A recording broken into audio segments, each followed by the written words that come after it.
দর্শক, বাচ্চাদের খাবার রেসিপির আজকের পর্বে থাকছে বাচ্চাদের জন্য সকাল, দুপুর ও রাতের পুষ্টিকর, স্বাস্থ্যকর ও মজাদার খাবার রেসিপি। খাবারগুলো খুবই সহজপাচ্য, তাই বাচ্চারা খুব সহজে হজম করতে পারবে। সেই সাথে বাচ্চারা কিন্তু পর্যাপ্ত পুষ্টিও পাবে।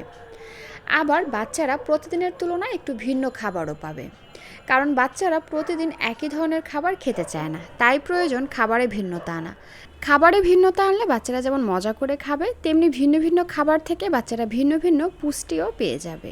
এই খাবারগুলো তৈরি করে আপনারা কিন্তু 7 মাস থেকে 4 বছর বয়সী বাচ্চাদেরকে খাওয়াতে পারবেন। তো এখানে আর কথা না বাড়িয়ে চলে যাচ্ছি বাচ্চার সকালের নাস্তার আয়োজনে।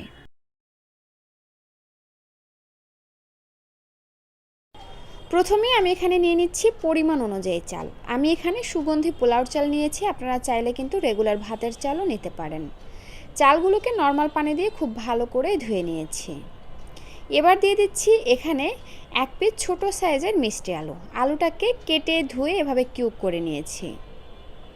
এবারে আলু আর চাল সিদ্ধ হওয়ার জন্য দিয়ে দিচ্ছি পর্যাপ্ত পরিমাণে নর্মাল পানি। দর্শক, গরমে কিন্তু পানিবাহিত রোগগুলো বেশি বাড়ে, এজন্য বাচ্চাদের খাবার রান্না করার আগে প্রয়োজনীয় জিনিসপত্র এবং হাত ভালো করে ধুয়ে নেবেন। সেই সাথে বাচ্চাদের খাবারে বিশুদ্ধ খাবার পানি ব্যবহার করবেন। তো যাই হোক, চুলার আঁচ মিডিয়াম আঁচে রেখে এগুলোকে আমি ভালো করে সিদ্ধ করে নিচ্ছি। আর এই তো দেখুন, সব কিছু কিন্তু খুব ভালোভাবে সিদ্ধ হয়ে গেছে। দর্শক, এই গরমে বাচ্চাদেরকে সুস্থ রাখতে চাইলে বাচ্চাদের খাবারে বিশেষ নজর দিতে হবে। যেমন বাচ্চাদের খাবারগুলো সহজপাচ্য করে রান্না করতে হবে। অতিরিক্ত তেল মশলা দিয়ে বাচ্চাদের খাবার ঘোরপাক করে রান্না করা যাবে না, কারণ যখন বাচ্চারা ঘোরপাক খাবার হজম করতে পারবে না, তখনই বাচ্চাদের শরীরে অস্থিরতা শুরু হয়ে যাবে। সেখান থেকে বমি, ডায়রিয়া, পাতলা পায়খানা এই ধরনের রোগগুলো তৈরি হয়ে যাবে। তো এজন্য বাচ্চাদের খাবার খুবই সহজপাচ্য উপায় এবং নর্মাল সিম্পলভাবে রান্না করতে হবে, যাতে বাচ্চারা অল্প খাবারে বেশি পুষ্টি পায়, সেই সাথে বাচ্চারা স্বস্তিতে থাকে, বাচ্চাদের কোনো অস্বস্তি তৈরি না হয় সেদিকটা লক্ষ্য রাখতে হবে। তো যাই হোক, 8-10 মিনিটের মতো রান্না করার পরে আমার এখানে চাল আর মিষ্টি আলুটা ভালোভাবে সিদ্ধ হয়ে গেছে। এই পর্যায়ে আমি চুলা থেকে নামিয়ে একটি কলার অর্ধেকটা দিয়ে দিলাম। তারপরে এই যে এরকম একটা ঘুটনির সাহায্যে খাবারটি বাচ্চা যেভাবে খেয়ে অভ্যস্ত সেভাবে এটাকে আমি ম্যাশ করে নিব। খাবারটি গরম অবস্থায় আমি এখানে এইটুকু পরিমাণে ঘি দিয়ে দিচ্ছি, কারণ ঘি থেকে বাচ্চারা গুড ফ্যাট পাবে, সেখান থেকে বাচ্চাদের দ্রুত ওজন বাড়বে, সেই সাথে বাচ্চাদের স্মৃতিশক্তি বাড়াতেও সাহায্য করবে। আর আমি কিন্তু এখানে কোনো লবণ ব্যবহার করি নাই। আপনারা 1 বছরের উপরে বাচ্চাদের ক্ষেত্রে অথবা যে সকল বাচ্চারা লবণ দিয়ে খাবার খেয়ে অভ্যস্ত তাদের ক্ষেত্রে এখানে পরিমাণ অনুযায়ী লবণ ব্যবহার করতে পারবেন। তো যাই হোক, নেড়ে চেড়ে ঘি খাবারের সঙ্গে ভালো করে মিশিয়ে নিলেই কিন্তু বাচ্চাকে খাওয়ানোর জন্য একদম রেডি হয়ে যাবে। তো এই তো তৈরি হয়ে গেল বাচ্চাদের জন্য দারুণ মজার, পুষ্টিগুণে ভরপুর এবং ঝটপট একটি খাবার রেসিপি।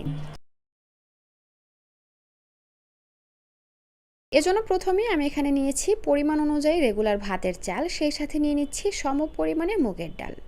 চাল আর ডালগুলোকে ভালো করে ধুয়ে নিতে হবে। আর এখানে অবশ্যই মুগের ডালটা ব্যবহার করার চেষ্টা করবেন, কারণ মুগের ডাল কিন্তু বাচ্চারা খুব সহজে হজম করতে পারে। এবার এখানে নিয়েছি সবজি হিসাবে নিয়েছি এখানে গাজর আর পেঁপে। এখানে আপনারা কিন্তু গাজর আর পেঁপের পরিবর্তে অন্য যে কোনো সবজি ব্যবহার করতে পারেন। তবে বাচ্চাদের খাবার যদি মজা করে রান্না করতে চান, সেই ক্ষেত্রে আমি বলবো গাজর, পেঁপে, মিষ্টি আলু, মিষ্টি কুমড়া এই ধরনের সবজি বাচ্চাদের খাবারে ব্যবহার করতে, কারণ এর মধ্যে ন্যাচারাল মিষ্টি রয়েছে, যেটা বাচ্চাদের খাবার ন্যাচারাল উপায়ে মিষ্টি করে তুলে, সেই সাথে পুষ্টিকর তো করবেই। এরপরে আমি এখানে নিয়েছি মুরগির গোশত। আমি এখানে মুরগির যে বুকের অংশটা রয়েছে সেখান থেকে কিছুটা পরিমাণে নিয়েছি এবং গোশতটাকে ছুরির সাহায্যে ছোট ছোট করে কেটে নিয়েছি। আর বাচ্চাদেরকে মুরগির মাংস খাওয়ানোর ক্ষেত্রে ব্রয়লার বা ফার্মের যে মুরগি রয়েছে সেটা বাদ দিবেন। দেশি, পাকিস্তানি বা অন্য যে জাতের মুরগিগুলো রয়েছে সেই মাংসগুলো নির্বাচন করবেন। তো যাই হোক, এরপরে হচ্ছে আমি এর মধ্যে স্বাদ অনুযায়ী লবণ দিয়ে দিচ্ছি। তবে 1 বছরের নিচের বাচ্চাদের খাবারে কিন্তু ডাক্তাররা লবণ দিতে নিষেধ করেন। তবে বাচ্চা যদি একেবারে লবণ ছাড়া খাবার খেতে না পারে, সেই ক্ষেত্রে কিন্তু 7 মাস কিংবা 8 মাসে গিয়ে সামান্য একটু লবণ ব্যবহার করতে পারবেন, আর এটা কিন্তু ডাক্তাররাই বলেন। আর এই যে আমরা যে মিষ্টি সবজিগুলো ব্যবহার করলাম, এতে কিন্তু খাবারটি ন্যাচারাল উপায়ে মিষ্টি হয়ে যাবে এবং খেতেও ভালো লাগবে। তখন কিন্তু খাবারের মধ্যে লবণ না দিলেও খাবারটি খেতে ভালো লাগবে। তো যাই হোক, এরপরে হচ্ছে আমি এখানে সামান্য একটু গোলমরিচের গুঁড়া দিয়ে দিচ্ছি। তবে আপনার বাচ্চা যদি ঝাল খেতে না পারে, সেই ক্ষেত্রে এখানে মরিচের গুঁড়াটা স্কিপ করে যাবেন। এবং দিয়ে দিচ্ছি 1 চিমটি হলুদ গুঁড়া। সেই সাথে দিয়ে দিচ্ছি সামান্য একটু আদা এবং রসুন পেস্ট এবং দিয়ে দিচ্ছি পরিমাণ অনুযায়ী রান্নার তেল।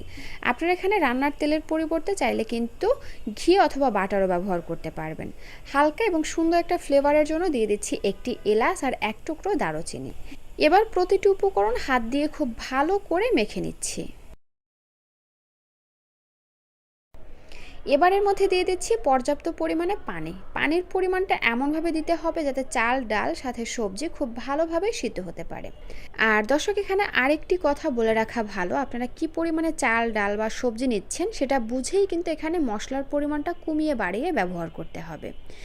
কারণ অতিরিক্ত তেল মশলা ব্যবহার করলে কিন্তু খাবারটি ঘোরপাক হয়ে যাবে, আর ঘোরপাক হয়ে গেলে কিন্তু এই গরমে বাচ্চারা খাবারটি হজম করতে পারবে না, এতে বাচ্চাদের শারীরিক সমস্যা দেখা দিতে পারে। তো যাই হোক, এই তো চুলার আঁচ মিডিয়াম আঁচে রেখে আমি এগুলোকে নেড়ে চেড়ে ভালোভাবে রান্না করে নিচ্ছি।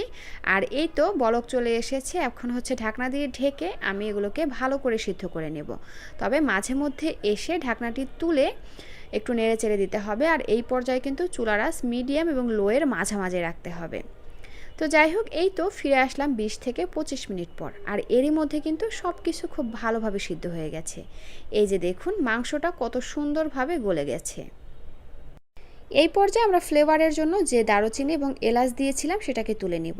তারপর একটা ঘুটনির সাহায্যে খাবারটি খুব ভালোভাবে ঘুটে নিব। ডাক্তাররা বলেন বাচ্চাদের খাবার আলু মেশার অথবা ডাল ঘুটনির সাহায্যে ঘুটে নরম করে বাচ্চাদেরকে খাওয়াতে। অনেক মাই বাচ্চাকে প্রথম অবস্থায় ব্লেন্ড করে খাবার খাওয়ায়, তো সেই ক্ষেত্রে কিন্তু বাচ্চারা ব্লেন্ড করা খাবার একবার খেয়ে অভ্যস্ত হয়ে গেলে আর দানাদার করা খাবারগুলো বাচ্চারা খেতে চায় না। আর খাবার ব্লেন্ড করলে কিন্তু খাবারের পুষ্টিগুণ যেমন নষ্ট হয়, তেমনি স্বাদও কিন্তু অনেকটা নষ্ট হয়ে যায়। তো এই তো আমি আমার বাচ্চার খাওয়ার ধরন বুঝে খাবারটি ম্যাশ করে নিয়েছি। আপনি আপনার বাচ্চা যেভাবে খেয়ে অভ্যস্ত সেভাবে খাবারটি ঘুটে নরম করে নেবেন। তো এরপর হচ্ছে সুন্দর একটা ফ্লেভারের জন্য দিয়ে দিলাম সামান্য একটু জিরার গুঁড়া। নেড়ে চেড়ে ভালো করে মিশিয়ে নিয়ে একটা ঢাকনা দিয়ে ঢেকে চুলার আঁচ মিডিয়াম আঁচে রেখে আরও 1-1.5 মিনিটের মতো রান্না করে চুলা থেকে নামিয়ে নিচ্ছি। আর এই তো তৈরি হয়ে গেল বাচ্চাদের জন্য দারুণ মজার পুষ্টিগুণে ভরপুর ওজন বৃদ্ধিকারী চিকেন খিচুড়ি। দর্শক, বাচ্চাদের খাবার শুধু রান্না করলেই হবে না, বাচ্চাদের খাবার মজাদার উপায়ে রান্না করতে হবে। আর মজা হলে খাবারটি বাচ্চারা পেট ভরে খাবে, তখনই কিন্তু আপনার বাচ্চার দ্রুত ওজনটাও বৃদ্ধি পাবে। আর দর্শক, আমি কিন্তু খিচুড়িটা একটু পরিমাণে বেশি করে রান্না করেছি, যাতে দুপুরে খাওয়ানোর পরে বাকি যেটুকু থাকবে সেটা রাতে খাওয়াতে পারি। আপনারা চাইলে এই খিচুড়িটা বেশি করে রান্না করে দুপুরে আর রাত্রে খাওয়াতে পারেন, তবে খাওয়ানোর আগে হালকা একটু কুসুম গরম করে তারপরে বাচ্চাকে খাওয়াবেন। অথবা চাইলে কিন্তু বাসায় যে রাতে খাবারটা রান্না হবে সেখান থেকেও আপনি আপনার সোনামণিকে খাওয়াতে পারেন। তো এই ছিল আমার আজকের আয়োজন। ভিডিওটি ভালো লাগলে প্লিজ একটি লাইক দিবেন, যাওয়ার আগে সুন্দর একটা কমেন্ট করে যাবেন এবং চ্যানেলে নতুন হয়ে থাকলে চ্যানেলটা সাবস্ক্রাইব করে বন্ধু হয়ে পাশে থাকবেন। আল্লাহ হাফিজ।